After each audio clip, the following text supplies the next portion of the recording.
सर्वोच्च न्यायालय का दोनों निर्णय जो संविधान पीठ का आया है वह केंद्र सरकार का जो चेहरा है उसको उजागर कर रहा है। और इन दोनों जजमेंट से, सुप्रीम कोर्ट के जो माननीय सर्वोच्च न्यायालय के फैसले से यह साबित हो गया कि देश के आदरणीय प्रधानमंत्री श्री नरेंद्र मोदी जी के नेतृत्व में जो सरकार चल रही है और उनके जो सिपह सलार देश के माननीय गृह मंत्री जी हैं, इन दोनों ने देश की सभी संस्थाएं को अपना पॉकेट संस्था बना के रखा था। उन सबों पर, सभी संस्थाओं पर इनका अघोषित नियंत्रण था। जो राज्यपाल होते हैं और जो लेफ्टिनेंट गवर्नर होते हैं केंद्र शासित प्रदेश में, उनके माध्यम से चुनी हुई सरकारों को नियंत्रित करने का प्रयास करते थे। ये बात करते थे भ्रष्टाचार की। जितने इनके पालतू तोते हैं उन सब पालतू तोतों का इस्तेमाल करते थे ये अपने विरोधी लोगों के खिलाफ। तो ये देश की जो लोकतंत्र तांत्रिक व्यवस्था थी, जो लोकतंत्र देश का, आज खतरे में था इन लोगों के कारनामों के कारण। अघोषित आपातकाल इन लोगों ने लागू किया था और हम सलाम करते हैं इस देश के माननीय सर्वोच्च न्यायालय का, जिसने इस देश में अलोकतांत्रिक व्यवस्था चलाने वाले लोगों को आईना दिखाते हुए देश में फिर से लोकतंत्र स्थापित करने का काम किया। और इन लोगों को यह गलतफहमी नहीं हो कि लोकतंत्र के यही रक्षक हैं। सारे काम जो देश का इतिहास बदल रहे हैं, देश में कोई काम नहीं हो रहा है। आप बताइए, देश में, देश की सरकार है, देश की सरकार ने एक मिनट भी महंगाई पर चर्चा किया क्या? केंद्र सरकार के किसी मंत्री का एक बयान भी आप दिखा दीजिए जिसमें उन्होंने कहा हो कि महंगाई को नियंत्रित करने के लिए हम ये कार्रवाई कर रहे हैं। केंद्र की सरकार ने का एक भी वक्तव्य ये नहीं था कि हम बेरोजगारी को दूर करने के लिए ये प्रयास कर रहे हैं। तो न महंगाई पर ये बोलेंगे, न बेरोजगारी पर बोलेंगे, न 81,000 करोड़ रुपए का कारपोरेट घोटाला होगा उस पर मौन व्रत धारण कर लेंगे। सत्यपाल मलिक जी जो इन्हीं के द्वारा नियुक्त राज्यपाल थे, सत्यपाल मलिक जी ने जो खुलासा किया पुलवामा के घटना के बारे में, एक शब्द कोई केंद्र सरकार की तरफ से नहीं बोला। अरे भाई, आप डिनाई भी करते, आप कहते कि गलत है, यह भी कहते, सच है तो यह भी कहते कि सच है, हमसे भूल हो गई, देश की जनता से माफी मांग लेते। 40 जो जवान इस देश के शहीद हो गए उनके परिवारों से क्षमा मांग लेते। कुछ नहीं, मौन व्रत धारण किए रहना है। और बोलना क्या है?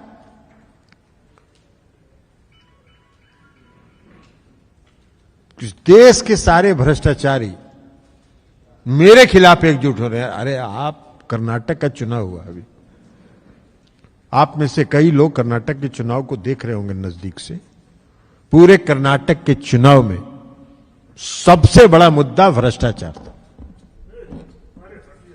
इसलिए कि वहां की जो सरकार थी देश की सबसे भ्रष्टतम सरकार थी। और वहां भ्रष्टाचार की चर्चा जब आम लोगों में होने लगी तो उसको ढकने के लिए इन लोगों ने धार्मिक उन्माद फैलाना शुरू किया। भाई हमने तो बहुत सा चुनाव देखा है, 68 साल उम्र हो गया तो इसलिए बहुत चुनाव देखे हूं। आज तक किसी चुनाव में और किसी देश के प्रधानमंत्री को उस तरह का चुनाव प्रचार हमने करते हुए नहीं देखा। धार्मिक उन्माद फैलाने का जो क्लाइमेक्स होता है वो प्रचार कर रहे थे, दोनों हाथ उठा के कह रहे हैं जय बजरंगबली का नारा लगाओ और कमल छाप पर वोट दबाओ। अरे ये देश के प्रधानमंत्री को किस स्तर पर आप ले जा रहे हैं?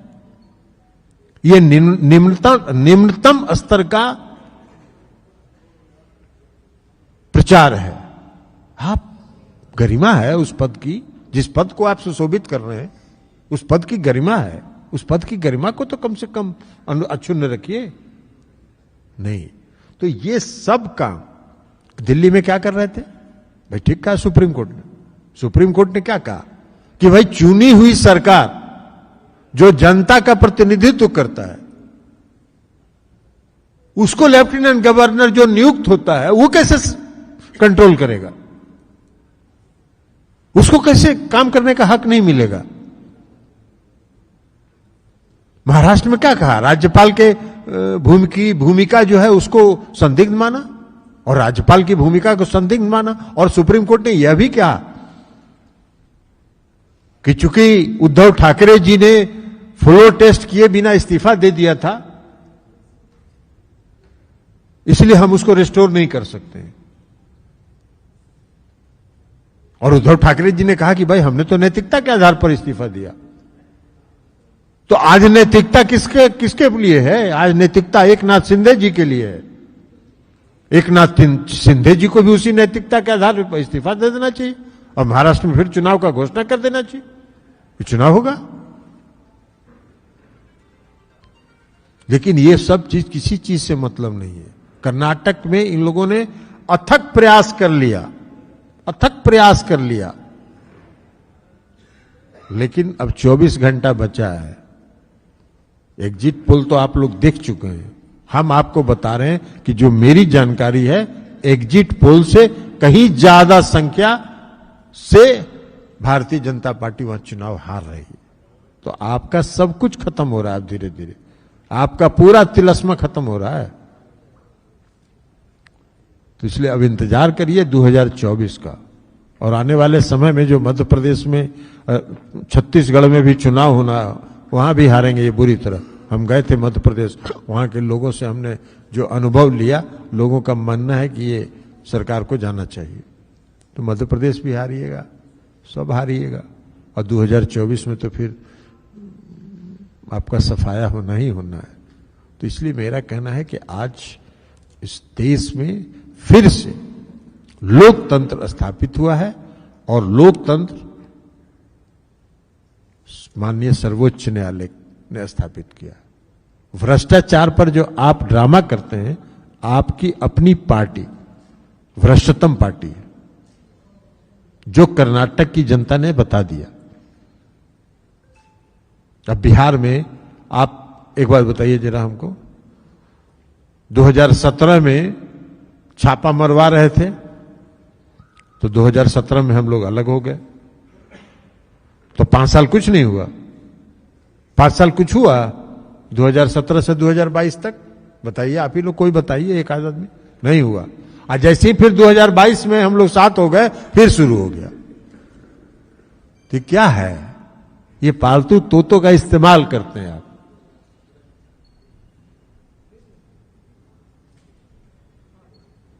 बहुत ठीक कहा। अभी जो ईडी के जो अखबारों में हम लोगों ने देखा, ईडी का जो एक्सटेंशन ये लगातार दिए जा रहे हैं, तो सुप्रीम कोर्ट ने कहा कि वाह भाई, तो ये आदमी अगर नहीं रहेगा तो ईडी संस्था समाप्त हो जाएगी।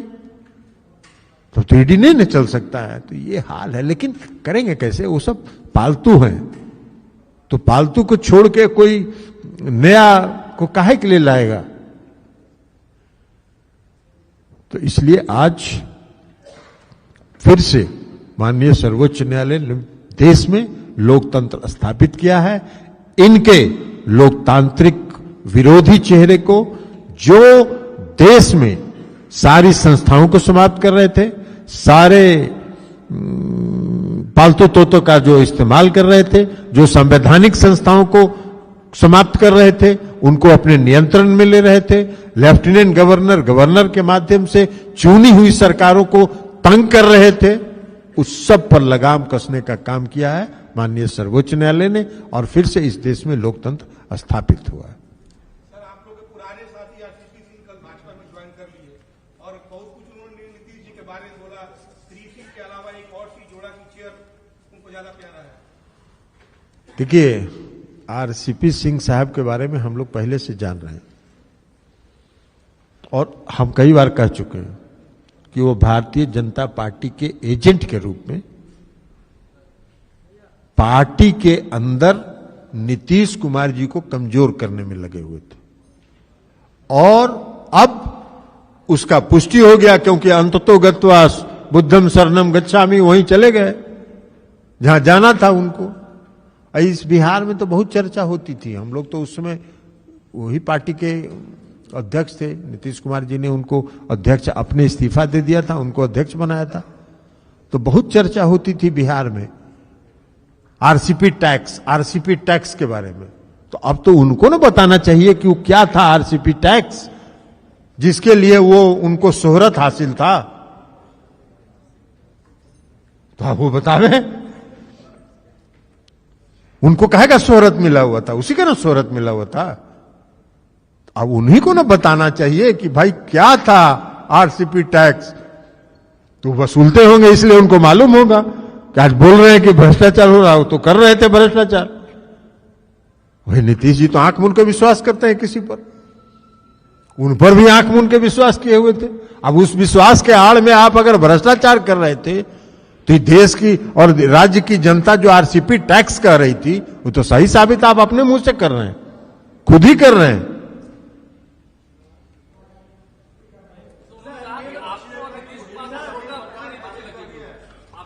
अरे छोड़िए ना, उनको चले गए हैं, जाने दीजिए उनको कौन पूछ रहा है, तो पता चल रहा है ना। आप भी बिहार में ना पोर्टल चला रहे हैं, लाइव सिटी चला रहे हैं ना, तो जरा बिहार से जरा सब जगह से जानकारी ले लीजिए कि क्या पूछ रहा है। अब उनको कोई नहीं पूछता है उनको। विपक्षी एकता को लेकर आप लोग मुहिम चला रहे हैं। पिछले दिनों आप लोग नवीन पटनायक के पास गए, उन्होंने गोल बात किया और कल वो जाकर प्रधानमंत्री से मिलने से कहते हैं कि कोई ऐसी मुद्दा की बात नहीं। नवीन पटनायक जी से मिलने के लिए जब गए थे, तो नवीन पटनायक जी ने और माननीय मुख्यमंत्री नीतीश कुमार जी ने दोनों ने प्रेस कॉन्फ्रेंस किया था, तो उसमें कहा था क्या कि हम विपक्षी एकता के लिए बात करने आए हैं। दोनों ने यह कहा था कि हम दोनों पुराने मित्र हैं, और दोनों पुराने मित्र आज मिले हैं, बहुत दिन के बाद मिलने के लिए आए हैं। अब आप अपना परसेप्शन बना रहे थे, तो आप अपना परसेप्शन के आधार पर अपना फिर से परसेप्शन बनाते रहिए, किसी ने नहीं। विपक्षी एकता के बारे में और जहां जहां नीतीश कुमार जी गए हैं, सभी दलों ने, सभी नेताओं ने पूरे विपक्ष की एकता का समर्थन किया है और विपक्षी एकता होकर रहेगा। कहा तो आप फिर वही बता, आप अपना बतवा काहे मेरे मुंह में डालना चाह रहे हैं? नहीं तो आपको तो आप प्रेस कॉन्फ्रेंस उनका नहीं देखे हैं क्या है बोला उन्होंने कहा कि कोई राजनीतिक बात नहीं हुई। कहे दोस्ती निभाने नहीं जाएंगे, आपके यहां भी बुलाइएगा तो चले जाएंगे।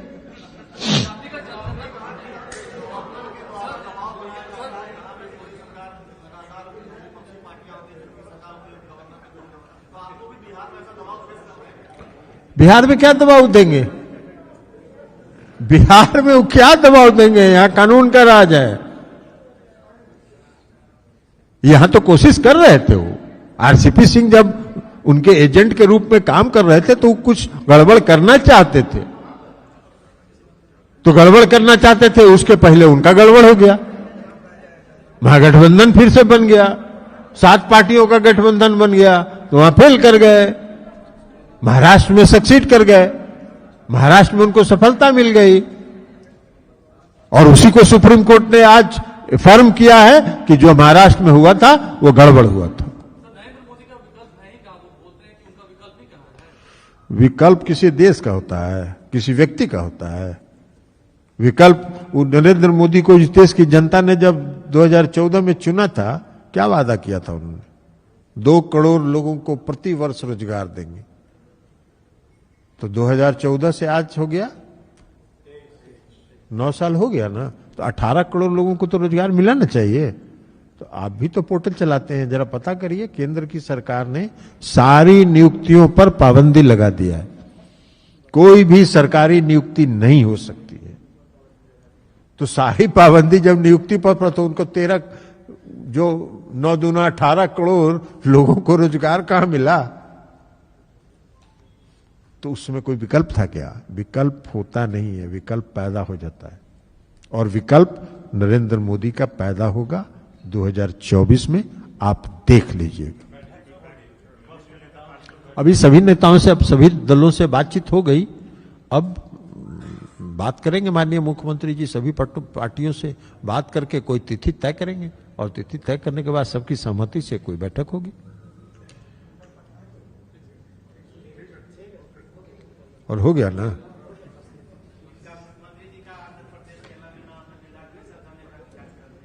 ना हो गया। देखिए, जातीय जनगणना को जो हाईकोर्ट ने प्रतिबंध लगाया है, उस पर राज्य सरकार कानूनी रूप से उसको लड़ रही है।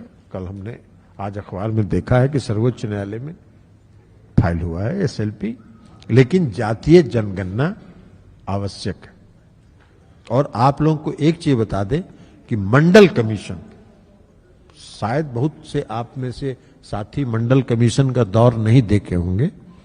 मंडल कमीशन के बाद संविधान पीठ ने एक फैसला दिया था, हरियाणा का एक मामला था उसमें, और संविधान पीठ ने, सर्वोच्च न्यायालय के संविधान पीठ ने कहा था कि अलग अलग राज्यों को अपने अपने राज्यों में सर्वेक्षण कराना चाहिए, और सर्वेक्षण करा के जातीय गणना करनी चाहिए, ताकि मंडल कमीशन सही रूप में लागू हो सके।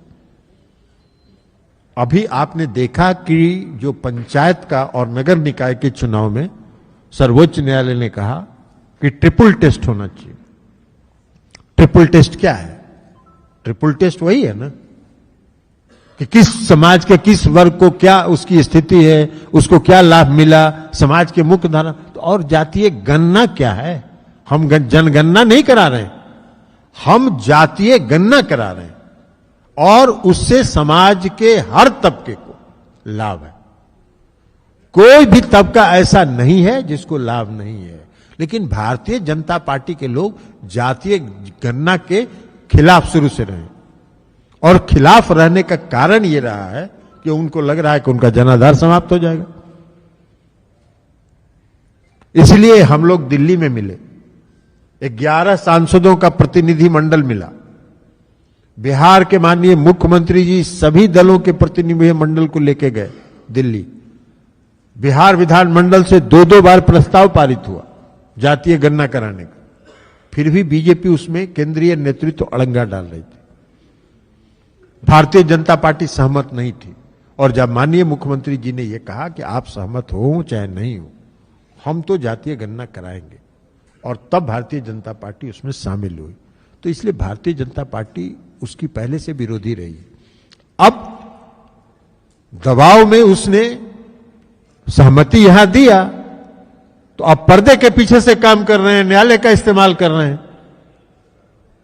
यह काम नगर निकाय के चुनाव के समय उन्होंने आरक्षण में भी किया था, फिर ये कर रहे हैं। तो फिर कर रहे हैं तो कोई सफलता उनको नहीं मिलेगी, ये बात बता देते हैं आपको। ये आपको समय में आने दीजिए, पता चल जाएगा। बहुत बहुत धन्यवाद।